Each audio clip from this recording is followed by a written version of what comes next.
현대소설 7 황홀한 실종 할게. 여기는 주인공이 윤일습이야. 윤일습은 은행원이고 지금 계속 승진이 탈락되고 업무상 실수한 것도 있고 이래가지고 엄청 스트레스를 받으면서 이상 증세를 보여요. 그래서 누굴 찾아갔냐면 정신과 의사인 손 박사를 찾아가요. 손 박사를 찾아가는데 손 박사는 윤일습은 안으로의 지향성을 가진 인물이야. 안에 속하고 싶어. 근데 자기가 자꾸 밀려난다는 느낌을 가져. 근데 손 박사는 이걸 어떻게 진단하냐면 너는 밖으로 나가고 싶어서 그러는 거야. 네가 안으로 들어가고 싶은 것처럼 보이지만은 그건 거꾸로 밖으로 자유를 찾아서 나가고 싶은 그런 마음이 전도되어서 나타나는 거야. 이러면서 이런 진단을 내리고 자꾸 네 마음속에 그 경계선 세창사를 없애버려. 그렇게 얘기해. 그래서 윤일습은 어느 정도 손 박사의 조언을 듣고 이런 치료 효과가 나타나는 것처럼 보여. 그렇지만 동물원에 가가지고 손 박사의 말은 전부 다 거짓말이야 하면서 결국은 사자를 내쫓고 자기가 우리 안에 갇히면서 안으로 가고 싶어하는 욕망을 그대로 표출해. 그런 내용인데 이 윤일습은 현대인의 불안함을 나타내주는 인물이고 현대인의 불안함을 그대로 보여주는 인물이야. 이 인물을 통해서 우리 사회의 모순을 표현해주고 있어. 자, 전지적 작가 시점이야. 전지적 작가 시점이지만 장면마다 초점화된 화자가 나옵니다. 화자가 설정되어 있어. 초점화된 화자가 뭐야? 그 사람의 심리만 나오고 다른 사람 심리는 제시되지 않는다는 거야. 자, 우리 4번 보기 가자.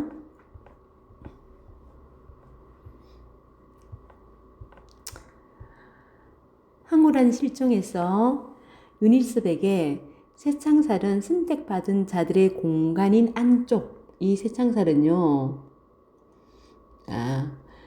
안쪽하고 그로부터 쫓겨나 떠돌아야 하는 이들의 공간을 확고하게 이분하는 일종의 분계선. 쇠창살을 통해서 안과 밖이 나뉜다는 거야. 안팎에 대한 일습의 분리는 분계선 안쪽에 대한 욕망으로 이어지지만 손 박사와 같은 타인에게 일습의 욕망은 반대로 바깥 세계를 열망하는 것과 같이 도착된 것으로 파악되고 만다. 손 박사의 생각과는 달리 선 안쪽의 공간으로 들어가 안주하기를 바라는 윤일습은 기성체제에서 탈락하거나 소외되지 않기 위해 현실에 순응해 살아가는 모습과 더불어 추방과 배제에 대한 불안이 겹쳐 있는 현대인의 모습이 누구를 통해서? 윤일습을 통해서 반영되어 나타나는 그런 소설이야. 다시 앞으로 가가지고 앞부분 줄거리부터 볼게. 은행원인 윤일습은 승진 탈락 업무상의 가실 등으로 인해 남모를 고역을 치르면서 주변 사람들을 고의적으로 괴롭히는 이상한 이상 정세가 나타나. 그래서 주변 사람들을 고의적으로 괴롭히는 장난을 치거나 거짓말을 하는 거야. 이런 쉽게 멈출 수 없는 기이한 병증을 앓게 되고 이를 치료하기 위해서 누굴 만났냐면 손 박사를 만나요. 손 박사는 일습의 욕망이 안으로 들어가 안주하고 싶은 것이 아니라 사실은 밖으로 나가고 싶은 것이며 실패의 기억으로 인해 자신의 욕망을 정직하게 시인하지 않은 채 안으로 들어가고 싶어 한다고 너 착각하고 있어. 이렇게 착각하는 사고의 전도, 즉 도착된 욕망을 갖게 된 것이라고 진단하면서 밑에는 이제 손 박사와 윤일섭의 대화야. 전 이제 어떻게 해야 합니까? 정말로 제게 그런 도착 현상이 일어나고 있는 게 사실이라면 전 그럼 이제부터 어떻게 해서 그런 장애를 해소시킬 수 있습니까? 자, 윤일섭이요. 자신의 문제를 인식하고 지금 병원을 찾아온 거야. 윤일섭이 자신이 문제 있다고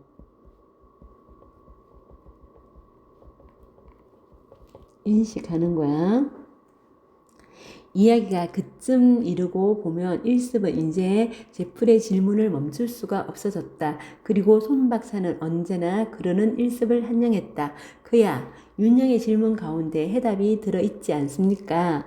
바깥으로 나가고 싶은 윤영의 참 욕망을 윤영 스스로 정직하게 시인할 수 있도록 되어야지요. 그러니까 네가 너를 똑바로 보고 너는 사실은 안으로 가고 싶은 게 아니고 바깥으로 자유를 찾아가고 싶은 거야. 그걸 네가 깨달아야 돼. 그래야 문제가 해결돼. 그렇게 되기 위해서는 아마도 우선 윤영의 마음 가운데 깊이 자리 잡고 있는 그 불편스러운 쇠창살을 지어 없애야 할 것입니다. 윤영의 마음 가운데 쇠창살이 남아있는 한 윤영에겐 언제나 안과 구분이 남아있게 마련이고 그 안과 바퀴 뒤바뀌는 도착 현상은 언제든지 다시 재현될 가능성이 잠재하고 있는 것이니까요. 그러니까 너 마음속에 있는 그 쇠창살부터 없애야 된다. 글쎄 이 세상 일이란 따지고 보면 모든 것이 그렇게 여기다 저기다 확연하게 구분 지어져 있는 것만은 아니잖아요. 그러니까 네 마음의 쇠창살을 없애다. 윤영은 은행 쇠창살 안에 앉아 있으면서도 사실은 그 바깥 사람들의 한 부분으로 그 속에 섞여 살고 있는 셈이며 그와 반대로 윤영이 지금 그 바깥 사람들 사이에 몸을 섞고 지내고 있다 하더라도 마음은 오히려 쇠창살 안에 갇혀 지내고 있었던 경우를 볼 수 있지 않습니까? 하면서 쭉 어떻게 해요? 설득하는 말하기를 합니다. 설득하는 말하기를 하면서 나는 이렇게 생각하니까 너도 이렇게 마음을 바꿔야 돼. 이런 설득하는 말하기를 하고 있어요. 세상 일엔 지금 윤영한테서처럼 그렇게 분명한 구분을 지어 말할 수 없는 경우가 많죠. 윤영이 지금 서 있는 그곳이 창살 아니거나 바깥이거나 윤영은 항상 사람들과 함께 있는 것이요. 윤영의 그 자유와도 또한 함께 있는 것이에요. 안과 밖을 그토록 분명하게 갈라놓고 있는 것, 이게 지금 문제라는 거지. 다만 그 윤영의 마음속에 숨어있는 쇠창살 뿐이라고 말할 수 있지요. 쇠창살 뿐이라고. 이 실제한다 안 한다. 실제하지 않고 어디에? 마음속에 숨어있는 거야. 그러니까 이제 윤일습이요. 하지만 제 마음속에 숨어있다는 그 쇠창살이라는 것은 우리 주변에 현실로서 존재하고 있는 것들이 아닙니까? 자, 손 박사는 쇠창살이 너 마음속에서 네가 만든 거야. 그러니까 윤일습은 아니야, 그건 우리 주변에 현실로 존재하고 있어 하면서 쇠창살에 대해서 서로 의견 대립을 보이고 있지. 의견 대립을 보이고 있고요. 자, 실제적인 예로 들어가지고 학교의 문이나 은행 창구 같은 데서 말입니다 하면서 사례를 제시하면서 반박을 하고 있지. 사례를 제시하면서 반박을 하고 있고 그것을 어떻게 제 마음속에서만 제거해버릴 수 있습니까? 자, 사실을 사실대로 인정한다면 그건 물론 병이 될 수 없는 것이지요. 윤영은 그 사실을 너무 과장해서 받아들이고 있는데 문제가 있는 거지요. 문제점을 지적하면서 너는 그냥 사실대로 받아들이면 괜찮은데 그걸 부풀러서 생각한다는 거야. 하면서 이 윤일섭의 의견에 반박을 하고 있습니다. 제가 어떻게 사실을 가장하고 있습니까? 질문하지. 언제 기회가 있으면 다시 가봐도 좋겠지만 지금 여기서라도 그 윤영의 은행을 다시 한번 생각해 보세요. 자, 하면서 근유 방식의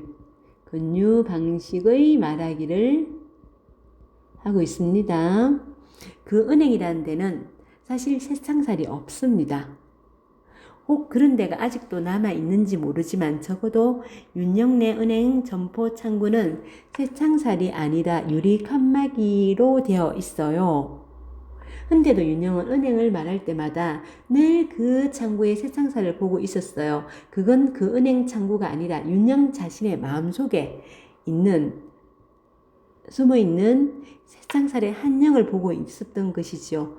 너 맨날 너가 다니는 은행 얘기할 때 새창살 얘기했는데 사실은 그게 새창살 없어. 그 새창살은 네 마음속에 있었던 거야. 그래서 그 마음속에 있는 거 그거 없애야 돼. 이렇게 얘기하는 거야. 손 박사는 어느 틈에 일습의 옛 직장을 찾아가 창구의 모습까지 다 확인해 놓고 있었다. 못 당할 이인이다. 그는 무엇보다 그의 마음으로부터 사실을 가장해 받아들이고 있는 새창살의 존재부터 이걸 없애야 된다고. 그래야 문제가 해결된다고. 그래서 다른 사람과 자신 사이를 갈라놓지 말고 안과 바깥을 갈라놓지 않게 되도록 노력해보다는 충고였다. 그 외에는 아무것도 문제될 게 없다는 것이었다. 일습이 차츰 자신의 병태로 인정하기 시작한 그 가학성 유욕이라는 것에 대해서도 손 박사는 지극히 낙관적인 태도야. 이제 뭐 다른 사람을 괴롭히고 거짓말을 하고 이런 거 있지. 이런 것도 네 마음에 새창살만 없애면 다 해결된다고. 그러니까 병의 문제는 병의 해결이 어렵지 않다고. 낙관적이라는 것은 어렵지 않다고. 손 박사는 보고 있는 거야. 그건 따로 염려할 일이 못 돼요. 윤영에게 늘 그 안과 밖이 따로 있기 때문에 윤영은 그 누군가가 윤영을 밖으로 내쫓으려고 하는 것 같은 불안한 자기 도착에 빠지게 되고, 그래서 윤영은 그런 불안을 이기기 위해 상대방을 먼저 공격하게 된다는 점은 아까도 설명했지요. 그러니까 네가 불안한 자기 도착을 갖고 있어가지고 상대방을 먼저 공격하는 거야. 그러면 불안한 자기 도착 없애면 되겠지? 그게 뭐야? 네 마음속에 새창살 없애는 거야. 이렇게 얘기하는 거야. 근데 윤영의 그런 자기 방어 욕망이 윤영에게 다른 일에서도 늘 그랬듯이 정면으로 떳떳하게 표현되지 못하고 은밀한 복수심으로 변형되어 나타난 것입니다. 상대방을 속이고 상대방이 골탕 먹고 낭패를 겪는 것을 보고 윤영은 그 자기 방어의 욕망을 간접적으로 만족시키고 있었던 것이란 말입니다. 새창살에서부터 비롯된 이게 다 2차 병증의 한 현상이 뭐야? 상대방을 먼저 공격하고 가학성 유욕이 나타나는 거 이런 것들이지, 그지? 윤영의 노력으로 그 마음속에 새창살이나 안팎의 도착증이 되고 나면 그거 사실은 이런 외형적인 요소는 저절로 자취를 감추게 된다. 시일이 지나다 보니 손 박사의 말은 상당량 사실로 증명되어 가는 부분이 있었다. 진짜 그런 것 같은 거야. 손 박사대로 하니까 점점 이 병의 정세들이 없는 거야.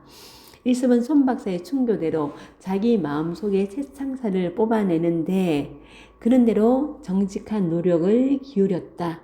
그리고 이번엔 손 박사의 충고에 의해서가 아니라 그 스스로의 노력으로 안과 밖의 경계선을 지우는데 상당한 성공을 거두고 있었다. 손 박사의 장담대로 새창살의 그림자가 마음속에서 차츰 자취를 감춰 가자 그의 유의욕 역시 제풀에 점점 흥미가 떨어지기 시작했다. 나고 있는 거야. 전날처럼 불안스러운 생각도 들었고 더군다나 누군가 주위 사람을 골려주는 따위의 장난에는 흥미나 쾌감을 느낄 수 없게 되어갔다. 그러자 어느 날 손 박사는 마침내 그를 집으로 돌아가라고 했다. 집에서 쉬면서 일주일에 한두 번 정도 병원으로 와서 자기를 보고 가기만 하면 된다는 것이었다. 일습은 이번 때처럼 별 군소리 없이 그날로 곧 병원을 나왔다. 그리고 손 박사의 당부대로 며칠씩 만에 한 번씩 병원을 찾아가 그를 만나곤 했다. 근데 그게 문제였다. 퇴원 후에 몇 번째든가 병원으로 그 손 박사를 찾아가 만난 날이었다. 손 박사는 그날 일습을 보자 이제 모든 게 잘 되어 가고 있다면서 못하면 집으로 돌아가는 길에 창경원은요. 지금 창경궁인데 옛날에는 여기가 동물원이었어. 창경원의 소풍이라도 잠깐 하고 가는 게 어떠냐고 친절한 충고를 덧붙였다. 왜 이렇게 얘기했냐면 손 박사로선 그쯤에서 아마 일습의 치료 효과를 한 번 더 확인해보고 싶었던 모양이었다. 확인해보고 싶었어. 손 박사의 의도가 어떤 것이었든 일습으로서는 어쨌든 고마운 조언이 아닐 수 없었다. 오랜만에 바람이라도 좀 쐴 겸 창경원 문을 들어선 일습은 거기서 비로소 손 박사의 음흉스러운 업무를 깨달은 것이야. 이 창경원은요, 손 박사에 대한 신뢰가 깨지는 그런 공간이야. 손 박사에 대한 신뢰가 깨지는 공간. 왜 이렇게 생각할까요? 밑에 나옵니다. 그리고 그 손 박사의 교묘한 업무에 깜짝같이 속아온 자신을 다시 발견한 것이다. 왜 이렇게 생각했냐면, 자, 여기서부터는 윤일섭의 생각이야.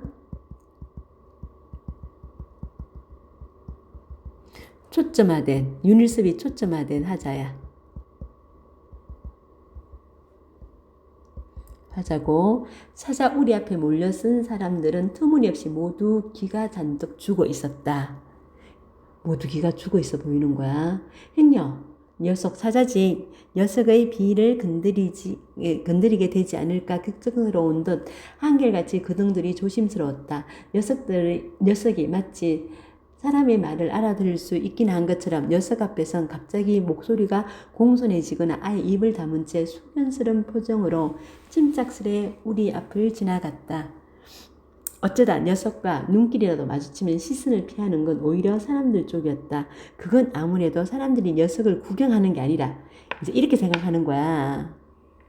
녀석 쪽에서 사람들을 구경하고 있는 격이라고. 그러니까 우리 안이 훨씬 낫다고. 우리 안에 있는 저 사자가 우리를 구경하는 것 같다고. 그래서 나는 저 우리 안에 들어가야 되는데 손 박사는 맨날 바깥으로 나가야 된다고 얘기했다는 거야. 그리고 그런 사정은 앞서 원숭이 앞에서도 물론 마찬가지였다.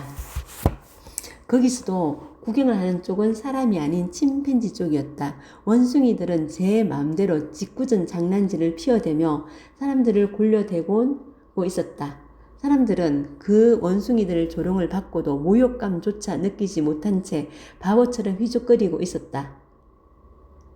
원숭이 우리 앞에선 바보처럼 멍청하게 웃고만 서 있던 사람들도 이 등골이 섬뜩거리는 맹수 앞에서는 감히 그럴 수조차 없는 것이다. 자, 이 유니스는요, 인간들이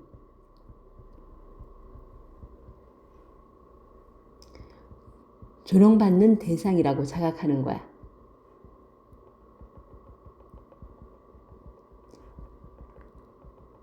그래서 손 박사가 밖으로 가야 된다. 그 경계를 허물어야 된다. 그 말을 지금 믿고 있었는데 오늘 동물에 나와서 보니까 그게 아니라는 거야. 내가 우리 안에 들어가야 되겠다는 생각을 하는 거야.